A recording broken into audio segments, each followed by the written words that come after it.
Good morning. It's such a beautiful day out today. I have a few words that I wanted to share with the masses out there. Hello to those of you who have remained loyal, faithful, and true, not to me, but to Jehovah. So if you're loyal and faithful and true to Him, you would also be doing the same for your brothers and your sisters. So Jehovah destroyed an ancient world before this, based off of everything that everyone is out here arguing about and focusing on. If you think for a moment that you have driven me into any area of jealousy, you are sadly mistaken. What is it that you, either man or woman, have that I need to be jealous of? You have nothing in comparison to Jehovah. So, rather than me being jealous of you, men and women, and your loose conduct, relationships, and behavior, and those things that caused Jehovah to destroy an ancient world, and the things that will cause him again to destroy an ancient world very, very soon, are not my focus. I am so sorry for you that you would think that I would be jealous of another woman's sinful state of being. I don't care what she looks like. She looks like evil to Jehovah. So that's what it sums itself up to be for me as well. I'm on Jehovah's side. I am completely on Jehovah's side. I'm in the ark.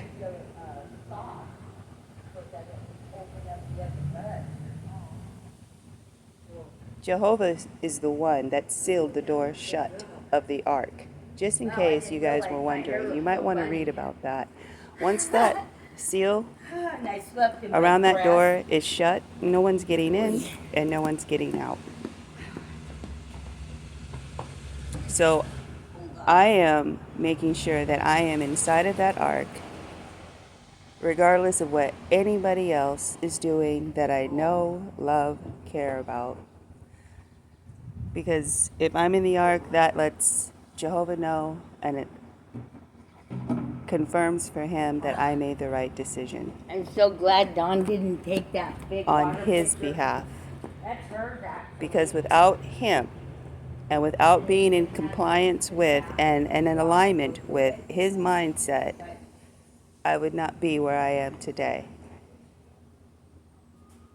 And where you all are today is nothing in comparison to where I am today. All of you who keep glorifying this conduct that Jehovah absolutely hates. If you're reading your scriptures, you're more consumed with being a group, or you're more consumed with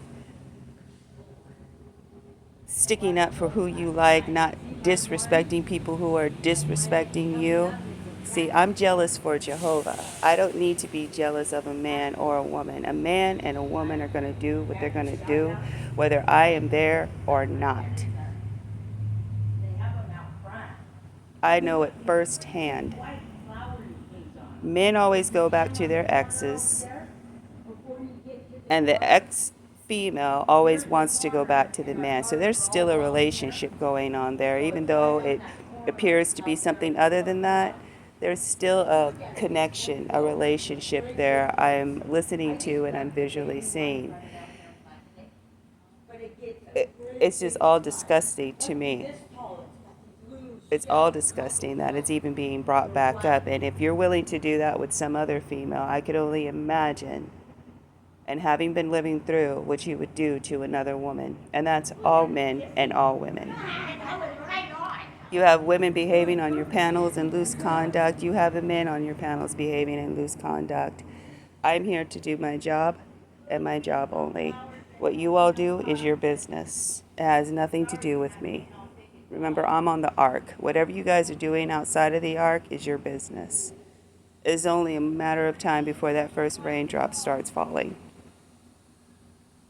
And from what I understand from reading the scriptures, he opened up the floodgates. So, man had never seen rain before because there was a canopy over the earth at that time, and the earth was being watered from the ground up. So it was like a greenhouse effect. That was the first time anybody had even heard of this deluge that Jehovah was bringing, and so they thought that Moses was crazy. Yeah, 100 years Moses took out to witness to people, 100 years of his life while building the ark with pristine, absolute details that Jehovah told him to use certain types of wood, what animals to bring on, what food is to be stored. All of it was done in the proper time, and Jehovah told them to go on the ark, and they listened, and they survived. And because they listened to him, I am here today to recant their story to you, since you all are not reading. Doesn't matter which woman you flash in front of me, which man tries to make me jealous by way of other women, which man thinks that he has all of this clout because he has all these women, or which woman thinks that she has all this clout because she has all these men. Everyone belongs to Jehovah, so you don't have anything. Everything that you have, you don't have anything. You only have what you work for and what Jehovah allows you to have, based off of his loving kindness and his ability to allow you to do what it is you're doing, to even accomplish anything that you've ever accomplished in your life. You didn't do that single-handedly, but yet you give yourselves all of the praise, completely forgetting who it is that gave you that ability to do those things. And even if you just give him a blindsided form of recognition, living your life in accordance with his laws will do far more than any words anyone can speak. Because being a truth teller and a truth talker is a lifestyle. It's a way of living. It's not something you do occasionally to bring back rejoicing to yourself, or putting yourself up on some pedestal where you ought not to be, because Jehovah is above all of us. Man, woman, child. So really, when you look at it, we're nothing but dust. No matter what accomplishments we have in life, none of it could have been done without Jehovah's hand involved. And yet, they still toy with him. They still provide loose conduct to bring to him, like Cain's offering versus Abel's offering to Jehovah. You offer him loose conduct. You offer him horrible things, and then you get upset when he doesn't take your sacrifice over taking the sacrifice of someone else who has given him the best of who they are and the best of what they have to offer to him. So then it becomes this jealous, murderous outrage. And it can affect anyone who is not in alignment with Jehovah, who is not reading, who's not studying, who's not doing what it is they're supposed to be doing as a man or a woman. You're going to fall under Jehovah's indignant anger.